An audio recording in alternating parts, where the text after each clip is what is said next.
Hi guys, Brandon here, and I've been requested to make a video on how to write an essay style exam question. And these are those terrible questions that are worth 25 marks. So to start off, how do you react when you see a 25 mark question? Do you think for absolutely ages about what to write? Do you completely lose the plot and panic? Do you cry like a little baby? Do you completely give up and surrender? Do you consider leaving uni and go somewhere else? Do you faint? Do you write complete gibberish and hope that something you write is worth a mark? Do you skip it and just hope that the next question's easier? Or do you contemplate suicide? Well, the answer is that all of these are the wrong option. Alright? So now I bet you're wondering, what do you do? Well, the answer is simple. So here's one of those classic 25 mark questions, and this is a microbiology question. Describe the disease-caused transmission of disease, diagnosis, treatment and prevention associated with the pathogen Leptospira interrogans. So now I bet you're wondering, where do I start? Well, first of all, you've got to dissect the question. You need to look what it's asking for, then you need to see whether you can divide the essay into parts, and then you need to see if it's possible to include diagrams. And about diagrams, the answer is yes. For almost all essay style questions, you can draw diagrams. So first of all, what is it asking for? Completely ignoring all this text here, it's asking for us to describe. Okay, so this here is a key word, describe. Then these bits, which are highlighted different colours, are the sections of the essays. So as you can see, we've got 1, 2, 3, 4. We have 5 sections for this essay. So now if we divide the marks by the amount of sections we've got, we can roughly see that each section is going to be worth 5 marks. So now we can see how we've broken down this massive 25 mark question into 5 smaller essay style questions. Obviously give or take a few marks depending on the amount of content we've got for each. So first of all, now it comes to writing the essay. But before you even write the essay, you've got to plan it. And the plan should be no longer than 5 minutes. Okay, usually for a 25 mark essay question, you have about 30 minutes to write it, which means that 5 minutes that somehow just appeared out of nowhere is used for planning. Alright? Just a famous quote that has stuck with me ever since I was a kid: those who fail to plan to fail. That is a quote that I've seen in a game called Kessen 2 by a character called Guan Yu. So what this means is that if you don't plan at all, you are destined to fail. Okay? So here's that question again. So let's begin to plan it. So the first thing is we're describing the disease caused. Okay? So what is the disease? Well, the disease is leptospirosis. So what symptoms are caused by it? Well, you get flu, headache, chills, stuff like that. In more severe cases, that's when you get organ failure and internal bleeding. But then to go that extra mile, how does it cause these symptoms? So releasing toxins, bearing through tissues, stuff like that. Then the next part is about transmission. So how does this spread? Well, it spreads by contact with soil or water contaminated with the urine of infected animals. So then to go that extra mile, what are the risks for transmitting this to more and more people? Well, those who are at risk are those who have continuous contact with animals, such as farmers, vets, people like those. Then the next part is diagnosis. So how is it diagnosed? Well, usually with blood microscopy. Then, to increase on the amount of content for that, describe how that diagnosis is carried out. So literally go to stage 1. Blood sample is taken, grow it on a specific type of agar, etc. Okay, so just taking everything to the basics. Then it comes to treatment. So what treatment methods work? Well, it's antibiotics. Well, to be more specific, penicillin and doxycycline.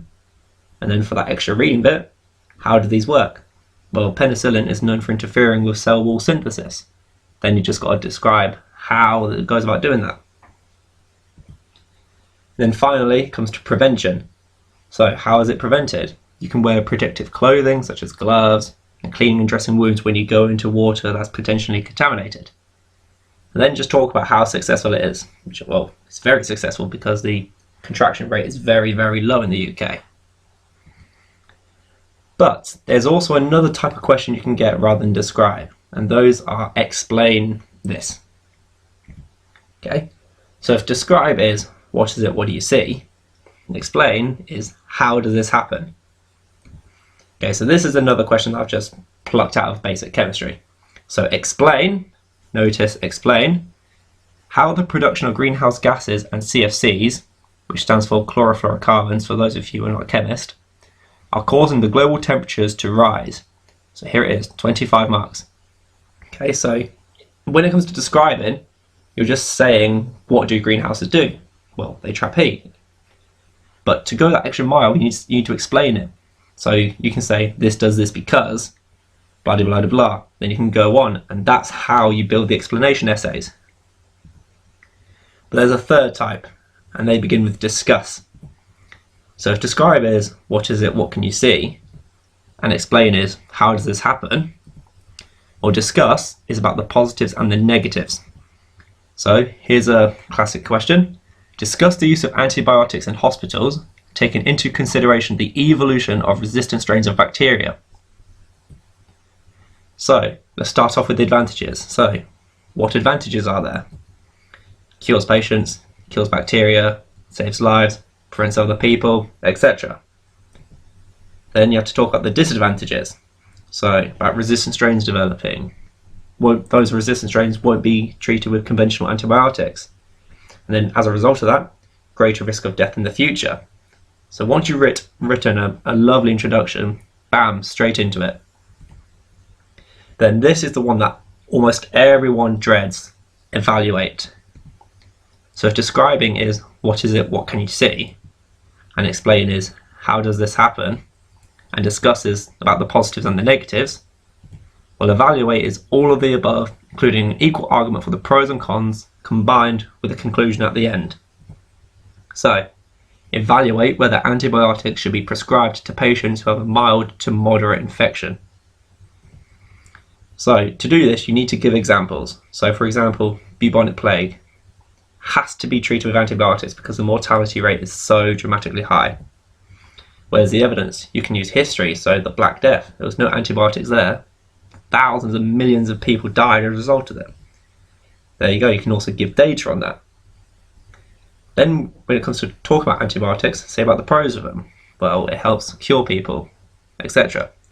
Then talk about the cons. Well, antibiotic resistant bacteria could arise. And then you need to write a conclusion. When it comes to writing a conclusion, you're basically summarizing the pros and the cons, and then at the end saying which side is favored and why. And then here's just a few more tips for all sorts of questions. Avoid bullet points. Okay, in essay it's meant to flow in a continuous pro. Okay, make sure it's in the same tense, so you can't all of a sudden just start from the past, go to the future and the present, because it'll be messy. Stay in the same tense. Makes it a lot easier for examiners. It's quality over quantity. I cannot stress that enough. You could write a 400-page essay if you was given the time, but it could be complete nonsense. However, if you compare that to a 4-page essay, which is concise and accurate, that 4-page essay is going to get the higher score. During your plan, imagine the possible mark scheme. Okay, so every time you plan it, just think, right, where could these possible marks come from? Then just make a note of those and just keep going. And at the end, proofread everything you write. You could write this wonderful essay, but throughout it you could have spelling mistakes, typo errors, etc. So making everything look neat at the end is vital. And just to let you know, it is possible to earn marks for your plan, provided it is thorough. Okay? So if your essay is not a high enough standard, provided you've got a really, really nicely thought out plan, it is possible to scratch maybe 1 or 2 marks for that plan. And also it's important to pace yourself. Yes, you've got 25 minutes to write the essay. Don't go completely hell-bent for the leather throughout, leaving this 10 minutes to see what you can do. Pace yourself, take it easy. You're less likely to make errors and less likely to miss stuff out. It's all about time management. So, after watching this and listening to me talk for a few minutes, how does this make you feel now about 25-mark essay questions? Do you feel more confident and able to tackle these? Do you feel more prepared in knowing what you need to write? Are you relieved in knowing that actually 25-mark questions are not that bad? Are you happy now that you know what to do? And most of all, are you calm and no longer stressing about and worrying about what to do for these essay style questions? Okay? So now, using what you've just learned, try and answer these 4 questions as practice. Describe your average day, including morning, work, evening and night. 25 marks. Explain your average day, including morning, work, evening and night. Discuss the effectiveness of having a good day at work for 25 marks. And then finally, evaluate the effectiveness of having a good day at work. 25 marks. So I hope you guys found this presentation really informative and really has helped you, okay? So if so, leave a comment, just say about how you feel about this now, and as per usual, good luck revising for your exams. I hope this helped. Peace.